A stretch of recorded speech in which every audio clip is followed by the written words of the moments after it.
கன்னியாகுமரி மாவட்டம் திருவட்டார் அருகே உள்ள பேரை பிளாங்காலை பகுதியைச் சேர்ந்த 45 வயதுடைய செங்கல் தொழிலாளி பொன்ராஜன் கடந்த ஞாயிற்றுக்கிழமை வெளியே செல்வதாக குடும்பத்தினரிடம் கூறிவிட்டு சென்றிருந்தார்.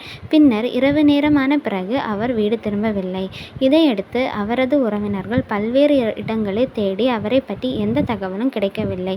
இந்நிலையில் நேற்று மாலை அப்பகுதியைச் சேர்ந்த சிலர் குளிக்க முழங்குளம் சென்றிருந்தனர். குளத்தின் நடுவில் ஒருவரது உடல் மிதப்பது கண்டுபிடிக்கப்பட்டது.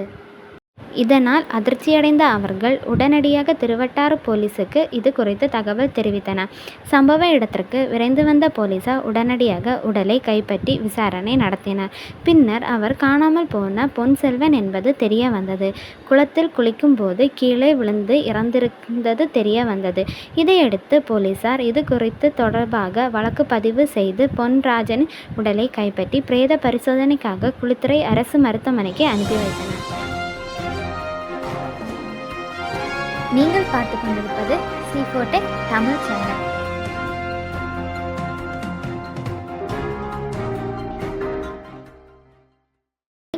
ஷேர் அண்ட் சப்ஸ்கிரைப் பண்ணுங்க.